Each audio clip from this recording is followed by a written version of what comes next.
வணக்கம். செல்வகுமாரின் அதிகாலை வானிலை ஆய்வறிக்கை. அதிகாரப்பூர்வ வானிலை அறிக்கைக்கு இந்திய வானிலை ஆராய்ச்சித்துறை அறிக்கையை பார்க்கவும். 2026 ஜூன் 14 ஞாயிற்றுக்கிழமை அதிகாலை நிலவர வானிலை பதிவு. வானிலை அமைப்பு. தமிழ்நாட்டின் வளிமண்டலத்தில் தொடர்ந்து வளிமண்டல சுழற்சி நீடித்துக் கொண்டிருக்கிறது. இதன் காரணமாக கிழக்கு மேற்கு திசை காற்று இணைவின் காரணமாக வெப்பசலன இடிமழை பிடிப்பு தமிழ்நாட்டில் பொழிந்து வருகிறது. நேற்றைக்கு ஆந்திர கர்நாடக எல்லையோரம் தொடங்கி மயிலாடுதுறையோட கடலூர் மாவட்ட எல்லையோரம் மற்றும் கடலூர், அரியலூர் உள்ளிட்ட மாவட்டங்கள் வரைக்கும் மழை. சேலம் மாவட்டத்தின் பல்வேறு பகுதிகளில், எடப்பாடி, தருமபுரி மாவட்டத்தின் பகுதிகள், திருவண்ணாமலை, திருப்பத்தூர், வேலூர், ராணிப்பேட்டை மாவட்டத்தின் ஒரு சில பகுதிகள், கள்ளக்குறிச்சி, விழுப்புரத்தின் திருக்கோயிலூர் உள்ளிட்ட பகுதிகளுக்கெல்லாம் நல்ல மழைப்பிடிப்பை கொடுத்தது. சிதம்பரம், பிச்சாவரம், பரங்கிப்பேட்டை, மொடசலோடை போன்ற பகுதிகளெல்லாம் கனமழை கொடுத்தது.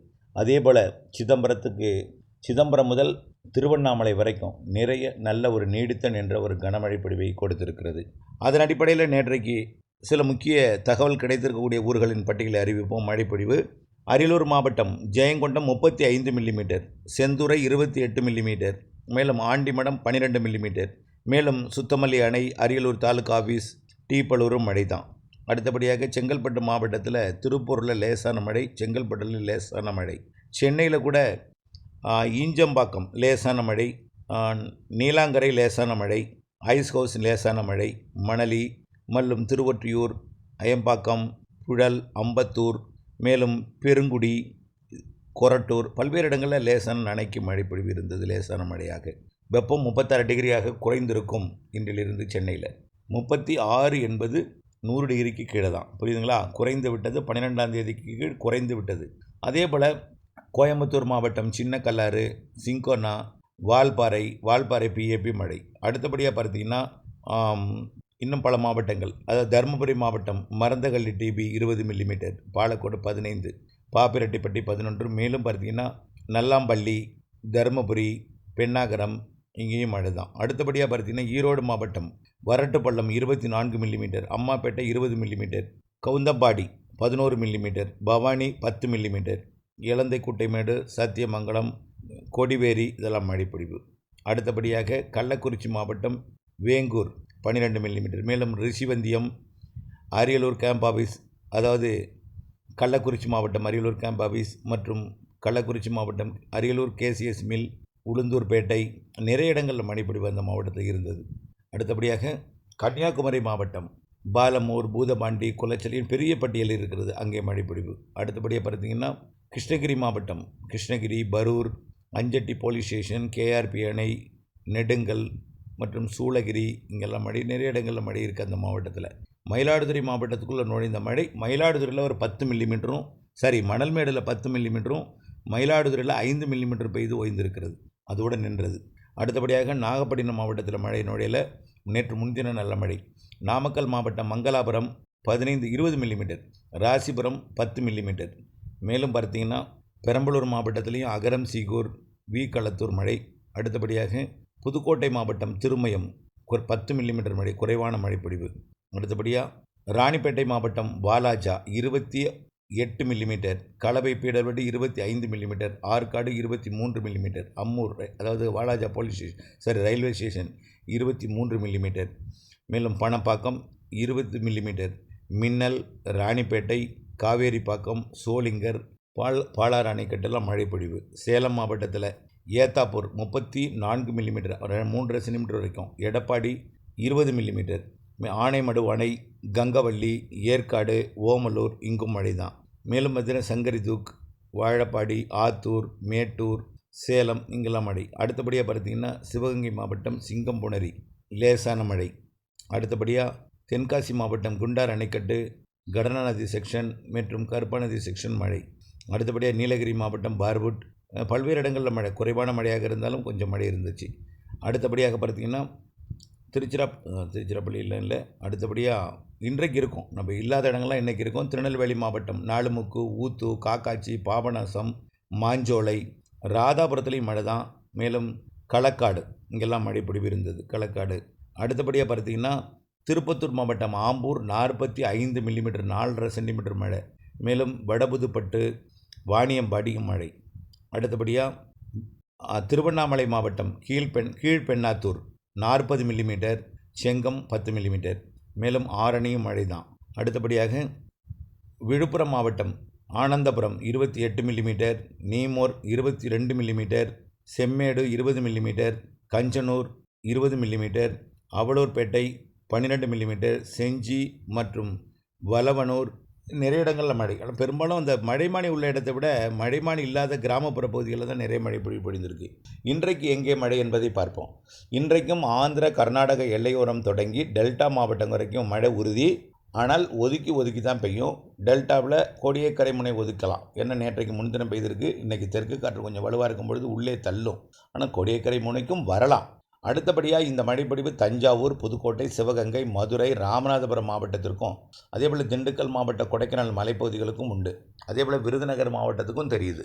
தேனி, விருதுநகர், தேனி, கன்னியாகுமரி, திருநெல்வேலி, தென்காசி, தூத்துக்குடி மாவட்டத்தில் ஒரு சில இடங்களுக்கும் கூட மழை தெரியுது. அதேபோல் நீலகிரி மாவட்டத்தோட கிழக்கு சரிவில் பெய்யலாம் இன்றைக்கி. அது ஈரோடு, அதேபோல் கோயம்புத்தூர் வடக்கு, ஈரோடு மாவட்டத்தில் ஆங்காங்கே, கரூர் மாவட்டத்தின் வடக்கு பகுதி, நாமக்கல், சேலம், கிருஷ்ணகிரி, தருமபுரி, கள்ளக்குறிச்சி, விழுப்புரம், திருச்சி இங்கெல்லாம் மழைப்பொழிவு வாய்ப்பு இருக்கிறது. அதாவது திருப்பத்தூர், வேலூர், ராணிப்பேட்டை, சென்னை, திருவள்ளூர், காஞ்சிபுரத்தில் ஆங்காங்கேயும், அப்படியே திருவண்ணாமலையிலும், கள்ளக்குறிச்சி, விழுப்புரத்தில் கொஞ்சம் கூடுதல் பரப்பிலையும், அப்படியே கடலூரில் இன்னும் கொஞ்சம் கூடுதல் பரப்பிலையும் ஒதுக்கி நல்ல மழைப்பொழிவை கொடுக்கும். நாளைக்கு இதே மாவட்டங்களில் தான் ஒதுங்கி இருக்கக்கூடிய இடங்கள்லையும் குறைவாக பெய்திருக்கக்கூடிய இடங்களையும் நாளைக்கு கூடுதல் மழை இருக்குது, கனமழை இருக்குது. அதாவது இன்றைக்கு 14, அதாவது இன்றைய விட நாளை பரப்பு கூடுதலாக இருக்கும். அதாவது 14 விட 15ஆம் தேதி கொஞ்சம் கூடுதல் பரப்பில் இருக்கும். 16, 17, 18 பாலக்காட்டு கணவாய் காற்று போதிக்கும் வாய்ப்பு இருக்குது. நாளைக்கே வாய்ப்பு தெரியுது. ஆனால் பரவலாக பெய்யாது. ஒதுக்கி பெய்யும். ஒரு 3-4 நாட்களுக்கு. இப்போ நீலகிரி மாவட்டத்தில் மழை இல்லை என்கின்ற ஒரு பெருங்கவலையில் இருக்கீங்க. அதாவது பவானிசாகர் விவசாயிகளும் சரி, நீலகிரி மாவட்ட பவர் ஸ்டேஷன்லேருந்து மின் உற்பத்திக்கு போதிய மின்சாரம் இல்லாமல் போய்விடுமோ என்று அங்கேயும், அதிலிருந்து திறந்துவிடப்படக்கூடிய தண்ணீர் பவானிசாகருக்கு வராமல் போய்விடுமோ என்ற கவலையில் எல்லினோ என்கின்ற கடுமையான ஒரு அச்சுறுத்தல் வார்த்தைகள் காரணமாக அச்சப்பட்டு கொண்டிருக்கிறீர்கள். தயவுசெய்து கொஞ்சம் புரிஞ்சுங்க. இந்த மாத இறுதியிலிருந்து தீவிரமடையும் தென்மேற்கு பருவமழை. இந்த மாத இறுதியிலையும் உங்களை திருப்திப்படுத்தாது. ஏன்னா அணைக்கு தண்ணி வராது இல்லையா? அங்கே தான் மழை பெய்யும். மேற்கு இருக்கக்கூடிய, அதாவது நீலகிரி மாவட்ட அணைக்கு தண்ணி வரும். அதே போல் கர்நாடக அணைக்கு தண்ணி வரும். அங்கிருந்து வந்தால்தான் உங்களுக்கு திருப்தி. அது ஜூலை மாதம் இறுதி. அதாவது இந்த வரக்கூடிய மாத இறுதி நாட்களும் ஜூலை முதல் 10 நாளும் வலுத்திருக்கும் மழை. பிறகு ஒரு 10 நாள் இடைவெளி விட்டு மீண்டும் 20ஆம் தேதி ஜூலை 20லிருந்து ஆகஸ்ட் 10 வரைக்கும் மீண்டும் வலுத்திருக்கும். ஏற்கனவே சொன்னதுதான். ஆகஸ்ட் 10லேருந்து 15 வரை ஒரு இடைவெளி கொடுக்கும், ஒரு 5 நாள். ஆகஸ்ட் 20லிருந்து உபரிநீர் திறக்கும் அளவிற்கு கர்நாடகாவிலேருந்து தண்ணீர் வந்து மேட்டூருக்கும் நிரப்பும். அங்கேயும் உபரிநீர் திறக்கும் அளவிற்கு தண்ணீர் வரும். ஆகஸ்ட் இறுதி. செப்டம்பர், அக்டோபர் நிறைய மழை இருக்குன்னு ஏற்கனவே நம்ம சொல்லியிருக்கிறோம். செப்டம்பர் தென்மேற்கு பருவமழை.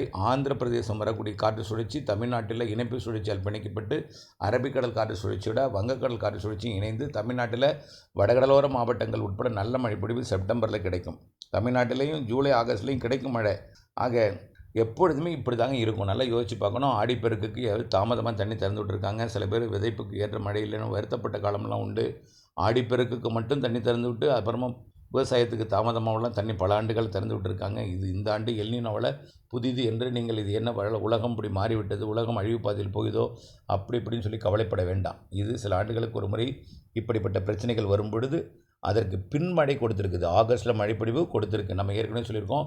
போன வருஷம் முன்கூட்டியே மழை தொடங்கி முன்கூட்டியே நிரம்பிச்சு. இந்த வருஷம் ஜூலை இறுதி, ஆகஸ்ட் இறுதின்னு சொல்லியிருக்கிறோம். செப்டம்பர், அக்டோபர் நிறைய மழை தென்மேற்கு பருவமழை இருக்கணும். அக்டோபர் 18 சரியான நல்ல வடகிழக்கு பருவமழைன்னு சொல்லியிருக்கோம். வடகிழக்கு பருவமழை அனைத்து மாவட்டங்களுக்கும் அதிகம் இந்த வருஷம். கடலோரம் அதிகம்.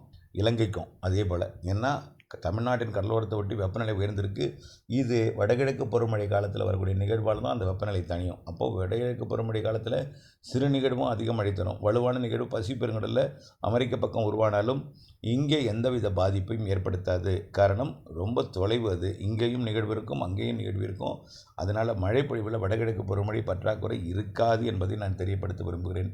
இவையெல்லாம் நீங்கள் உண்மை என்று உணர்ந்து கொள்வதற்கு சில காலம் பொறுமை காக்க வேண்டும். நம்பிக்கை வராது. சைடு எஃபெக்ட் நான் ஒரு வாரத்தை தான் நான் போட்டுட்ருக்கேன். அதுக்கு முன்னாடி 1க்கு 25, 40, 50ன்னு உங்களுக்கு மழை இல்லைங்கிற தகவல் தான் அதிகமாக வருது. ஆகையினால் சற்றே பொறுத்திருங்கள், உங்களுக்கு புரிய வரும்.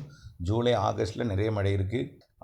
கண்டிப்பாக செப்டம்பர், அக்டோபர் தென்மேற்கு பருவமழை இறுதி கட்டம் அதிகமாக இருக்குது. அதே போல் வடகிழக்கு பருவமழை தொடங்கியதிலிருந்து அதிகம் இருக்குது. ஜனவரி 2027 வரை மழை இருக்குது, பொங்கல் வரை மழை இருக்குது, கண்டிப்பாக இருக்குது. கடந்த வருஷம் இலங்கையை ஒரு கடுமையாக பாதிச்சுது. ஆனால் தமிழ்நாட்டுக்கு வந்தது, தலைக்கு வந்தது, தலைப்பாகையோடு தப்பியது என்று நம்ம சொல்லிகிட்டு இருந்தோம். ஆகவே இந்த வருடம் வடகிழக்கு பருவமழை நிறைய இருக்கிறது என்பதையும் தெரியப்படுத்த விரும்புகிறேன். இதற்காக பண்ணை குட்டைகள் அமைப்போம், பண்ணை குட்டைகளை ஆழப்படுத்துவோம், கரைகளை பலப்படுத்துவோம் என்ற வார்த்தையை தான் நம்ம சொல்ல வேண்டியிருக்கு. காரணம், மழைநீர் சேகரித்தல் அவசியம் என்பதை உணர்த்துவதற்காக. இணைந்தே இருங்கள் அப்டேட்ஸுடன். வானிலை அப்டேட்ஸுடன் இணைந்திருப்பது காலத்தின் கட்டாயம். இணைந்திருங்கள். நன்றி.